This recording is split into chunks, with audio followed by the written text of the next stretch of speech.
Hi everybody, this is Adam from the Shondaland Source at theshondalandsource.com, and this actually is going to be a video recap of the latest Scandal episode, A Woman Scorned, which aired on Thursday, May 3rd, or actually May 2nd. I actually got the idea to do this today when I was watching Tangela Eckhoff's latest Scandal recap, because she was talking about this episode and I was just sitting there laughing and cracking up because her recaps are one of the best things about being involved in the Scandal family, to be honest. And I got to thinking, why can't I do that too?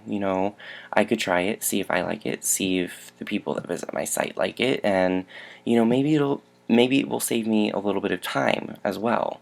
Because if you follow me on Twitter, you know that I've been having some technical issues for the past couple days.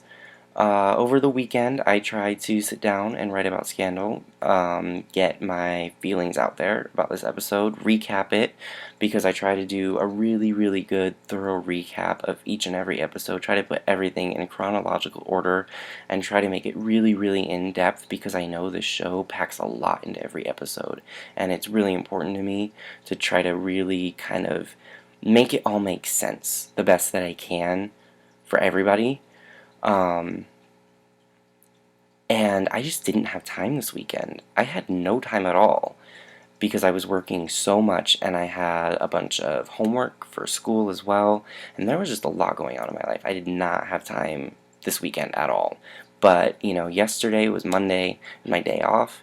I had nothing, and I had nothing to do all afternoon. I'd gotten everything out of the way, sat down, gonna write about Scandal, and I wrote all afternoon. I wrote for a good 3.5 hours, just pouring my heart and soul into recapping and reviewing this episode because there was so much to talk about and so much that happened. And I got halfway through the episode, I got about 20 minutes into it. So, yeah, it took me about 3 hours to talk about 20 minutes of the episode. I hadn't even gotten to the second half of the episode yet, where all the really, really big, juicy stuff happened. And I went to save it, and I lost everything. I don't know how that happened. I don't know why that happened. All I know is that's basically the kind of luck that I have, and I completely lost everything but about 500 words of the 3,500 words that I had written about A Woman Scorned. So I kind of started to panic a little bit because this episode was too big to not talk about. And that was the one thing that kept swirling around in my mind, is I can't not talk about this episode. I knew that I wasn't going to have time to go back and rewrite my review because they're so time consuming that I knew I wasn't going to have time to go back and redo it. But I knew I needed to say something. And I thought at first, maybe I'll just do like an Olitz recap. I'll talk about what happened with Olivia and Fitz, and I'll just call that good. But then, I watched Tangela's recap, and I kind of was feeling inspired. And then, almost at exactly the same time, I got invited to ask a question to Scott Foley during a live chat with him, a live video chat with him on Thursday. And I realized I've never done anything like that before. I've never done anything video actually before, and that was kind of nerve-wracking to me, actually. There was no chance in hell that I was going to give up the opportunity to be involved in one of these live video chats and get to ask a question of Scott Foley. But I also I've never done anything like this before, so I got to thinking, now might be the perfect opportunity to kind of try something new, try something different, and see how everybody feels about it, see how I feel about it, see how you feel about it, see how, the Scandal family, the Gladiators, feel about it. And so, here I am. I'm going to talk about A Woman Scorned. I'm sure I'm going to miss 1.5 million things because it was all up here in my head, and then I lost my review. But I did just rewatch the episode, so we'll see what happens. Um, so let's dive right into it, I guess. This episode was directed by Tony Goldwyn, in case you weren't aware of that fact. And it was his first time directing a Scandal episode, so I was interested to see kind of the approach that he took. I was interested to see if he, you know, made any changes or if he just kind of stuck with the flow of the series itself. Um, and what I noticed was something definitely felt different. It's like the stakes were higher, it was more intense, and it was so fast paced. Like, this show has been fast paced since day one. Even the dialogue is fast paced. There's a name for it, scandal paced, because it's so fast. But this episode, like, took it up 10 more notches. It was so incredibly fast paced, and I knew it within the first 5 minutes of the episode. I could tell that it was more fast paced, and I loved it. I absolutely loved it. I don't know what he did. I don't know what he did with his, direction to the style of this episode to make it what it was, but whatever he did, it worked, and it worked so well, because this episode was just, it was so good. It was so intense. It was so fast paced. We've got Jake, who is one of the most confusing characters I think I've ever encountered on any TV show ever. Is he good? Is he bad? Does he actually have feelings for Olivia, or is he just using her? What is going on with him? What I can't figure out is what his end game is. And we're starting to get a little bit more light shed on that. It kind of seems like maybe he's trying to figure out who the mole is. Obviously he works for the same part of the government that Huck used to work for, which was an interesting twist, but how does that tie into everything else? And, it's going to be interesting to see how much everybody knows by the time all of this blows up, because it's kind of come to light that Fitz is having Olivia watched by Jake because somebody is after Olivia. But did he know that to begin with?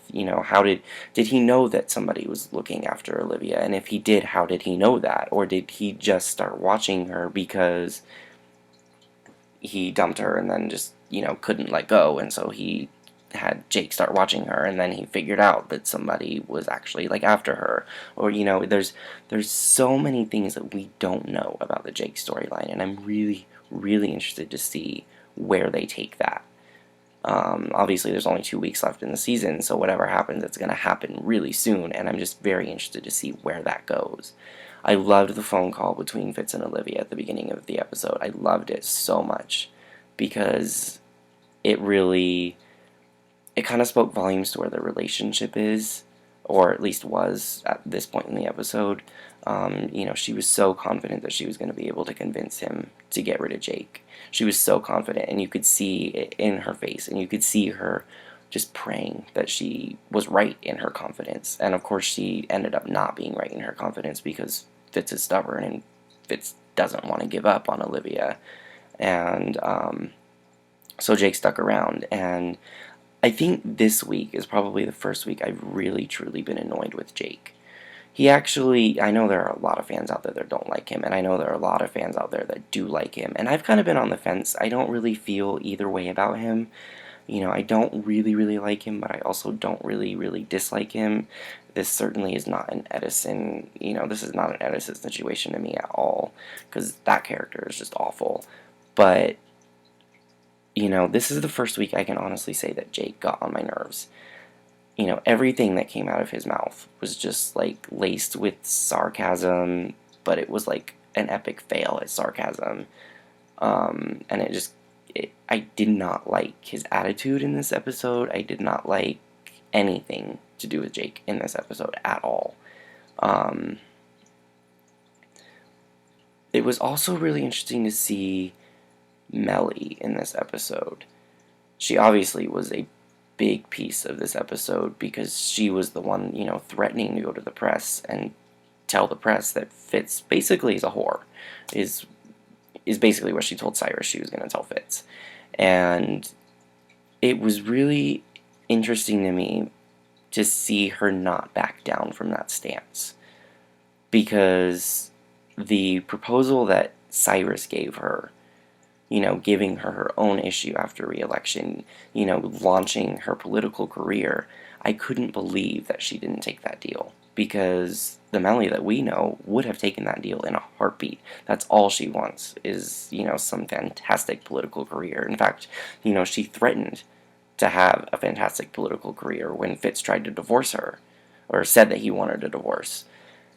So it really, really surprised me that she ripped up the proposal and wouldn't accept it. Um, but I think, she really got in touch with the fact that she has lost her husband and she wants her husband back.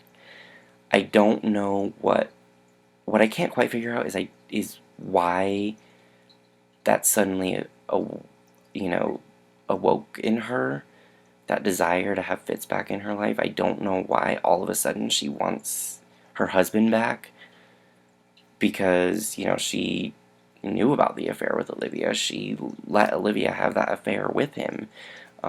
She, for all intents and purposes, she has not been his wife. So it's kind of confusing to me why all of a sudden she wants Fitz back. But that's what she wants. She wants Fitz back. She wants her marriage back. And so, she won't accept anything but Fitz. And poor Cyrus.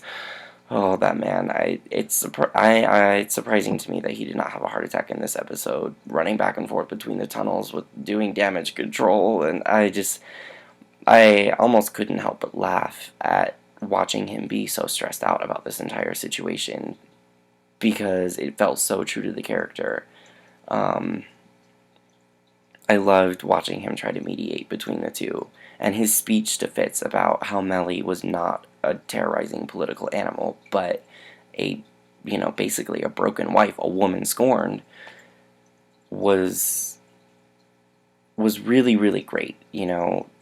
Cyrus oftentimes gets the best monologues on the show, and this, is no exception. It was exactly the truth. It's exactly what Melly was in this episode, and it explains her motivations behind what she's doing, even if the timing doesn't quite make sense to me. It was also interesting to me to watch the relationship between James and Cyrus. James telling Cyrus that he's going to be on-air talent at some national news network. And Cyrus just, he's dealing with the whole Melly and Fitz situation, and all he can say is just fine. And kind of what I saw when I was watching that was that Cyrus heard the words, and he knew what his husband was saying, but he didn't have time to process it. He didn't have time to fight it. He didn't have time to deal with it, really. And so he just said fine, and he just let James have it. And it was so funny to me to watch James get so excited about that, and just get so incredibly excited by Cyrus's completely unenthusiastic reaction, where he just says fine. It was just, it really spoke volumes about their relationship, and because it's one of the weirdest relationships I've ever seen, honestly. I love it, and I love watching them, but it's a weird relationship. Let's see, what else?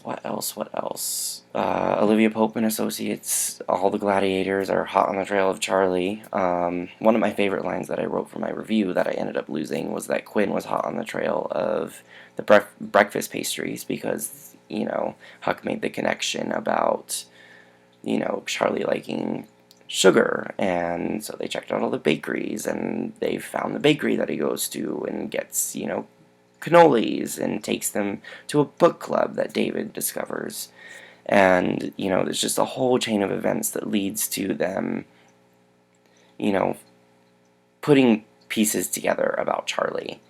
Trying to figure out who he's working for, and why he's working for them, and what really his end game is. And, Huck goes to Olivia, and he he reveals the secret that he's been holding on to since season one, which was 2 years ago in Scandal time, where, Cyrus was the one that hired Charlie to kill Amanda Tanner. I've always wondered when that would come back around, and it finally did. And, it was interesting to see Olivia's reaction. I love what Huck said about how the last woman sleeping with the president ended up dead in the river, and he doesn't want to see Olivia end up dead. I thought that was a great moment. It was also a great moment towards the end of the episode when the gladiators are watching the news and they're seeing Melly talk about how Fitz is having an affair, and David's like, I wonder who's banging, and all the gladiators just leave the room. I could not help but laugh, because that was an awesome moment. And it was also really telling to me too, though, because what that tells me is that everybody but David, everybody in the office knows that Olivia is sleeping with the president and is having a relationship with Fitz, which we didn't know. We didn't know that they all knew that. We knew that Harrison had figured it out. We knew that Huck knew about it. But we didn't know if Quinn knew about it. We didn't really know if Abby knew about it. But apparently they do, because they awkwardly left the room when David pondered who he could be, having an affair with. And I'm going to be really, really interested to see what David's reaction is when he finds out that it's Olivia, because I'm sure he's going to have some words to say about that. Let's see, what else happened? There's so much happened in this episode. It was such a huge episode. Olivia told Fitz that if he wants her, he needs to earn her, which is that was probably my favorite speech ever, my favorite line on any TV show ever. Definitely beats out Olivia's speech from A Criminal, a Whore, an Idiot, and a Liar, which I did not think was possible. So she tells Fitz, I'm done with you until you can prove to me that you will be here for me, because she's gotten burned by him too many times in the past. And so Fitz does just that. He calls Melly's bluff. He does not give in to any of her demands. He does not go back to her. He instead goes over to Olivia's apartment, and he sits there. And they sit there for over 20 minutes waiting for, Melly's press conference, or interview, actually, to start. And, they sit there in silence. They don't even sit on the same couch. They just sit in Olivia's apartment, basically staring at each other for a good solid 20 minutes. And then, as soon as that time is up, Olivia finally is ready to go for it, because to her, he has proven that he will be there for her, and this is it. This is the real deal. And that was actually, to be honest, that was actually really surprising to me, that they got, essentially they got together, is essentially what happened, and that was really surprising to me. It was really exciting, really, really exciting, but really surprising at the same time, especially considering it's not the season finale yet. This is season finale material we're talking about right now, and we still have 2 more weeks to go. And, so of course the question is now, well, what's going to happen?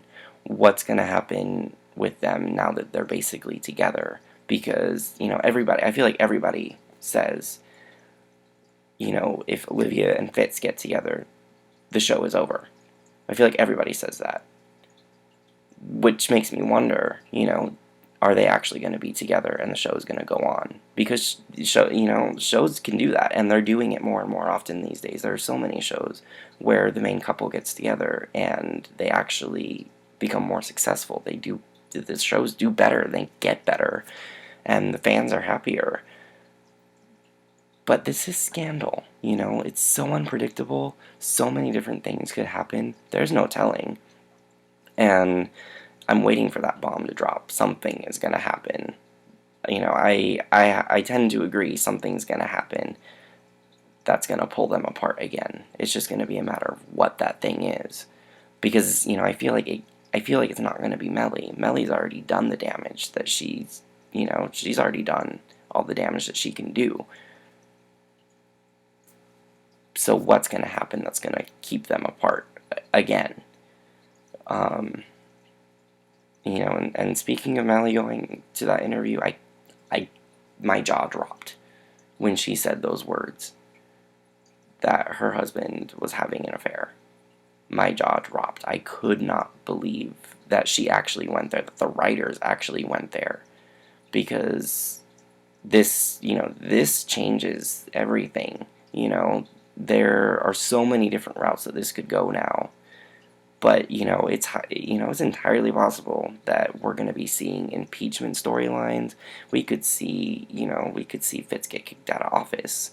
We could see a season of Scandal where Fitz isn't even in the White House. There's not even a White House, part of this story, which is something that keeps swirling around in my brain. What if that is where they go? What does that mean for the show? How does that work? That just seems, that seems so crazy, seems so out there, but that's exactly what Scandal is. They want you to expect the unexpected, and that would definitely be unexpected. I could not believe that Melly actually, came forward with the news of Fitz's affair. It's almost a week later, and I'm still not over it, to be honest. Let's see. They figured out that Cyrus is not the mole, which, I guess it was good that they cleared his name, but I can't say that I'm surprised. It didn't really make sense to me that Cyrus would be the mole, because he's too invested, not only in Fitz, but in the United States itself. He's the one that fixed the election so that Fitz could get elected. He's the one who's so devoted to Fitz. He's the one who's so devoted to his country. He's the one that made the entire speech to James about how he would have been a great president, how he was born to be president, but he can't be president. So to me, it would have never made sense to have Cyrus be the mole. Yeah, he's totally manipulative and totally crazy and totally evil. But it would not have made sense to have had him be the mole. I have no clue who the mole could be. I have no idea who it could be. It was actually funny because when I was watching, because I was watching Tangela Eckhoff's recap, and she actually mentioned my theory for who the mole could be, which was Billy Chambers. And I don't know how much sense that would make. That's probably not who the mole is, because I'm terrible at guessing these kinds of things. But that was the one theory that I came up with that I hadn't heard yet. That, Billy Chambers, who we don't actually know if he's dead, pops back up, because this is the thing about Billy Chambers, is the last time we saw him, he got into an elevator with Charlie. And so, we just assume that he died, Charlie offed him, and that was it. But we never actually saw him die. We haven't even actually heard anything about Billy Chambers at all this season. In 20 episodes, we haven't heard anything about him. But, in 752, when we learn about Huck's backstory, we see that Charlie was ordered to kill Huck. And he didn't do it. He let Huck go. So who's to say that he didn't let Billy Chambers go for some reason, too? Because it's entirely possible that he did. Whether or not that makes him the mole, I don't know. Maybe that's something that'll come back around for a different storyline. But I have no clue. I have no clue who the mole could be. I keep racking my brain trying to come up with something, but in a way I almost don't want to guess, because what happens if I guess right and then I've ruined it for myself? That would be terrible.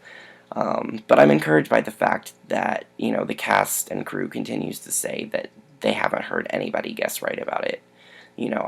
But this, for a storyline that kind of started off not really grabbing me, I wasn't really sure that this was going to be as strong as the, Who Shot Fitz arc, or the Defiance arc. this has really turned into something really, really intense, and I'm really, really interested to see who the mole turns out to be.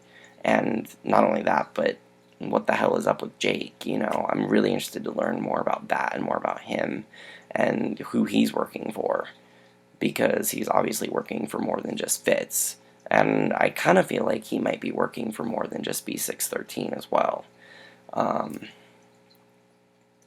and I'm really, really interested to see what happens with Olivia and Fitz next. I'm a little bit scared to see what happens with them next, but I'm interested to see what happens with them next. I think that about covers most of the material that happened.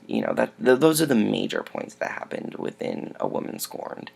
I know there's stuff that I missed that was in there. There was a lot of great stuff in this episode. There were a lot of really, really good character moments for sure. I loved the touch about Huck recognizing Charlie by his ear. Obviously, Huck has an affinity for ears that we're just now learning about. But I think that about hits on most of the major points of the episode. I'm really, really curious to see what happens next. It's going to be an interesting and probably very, very nerve-wracking ride to the season finale.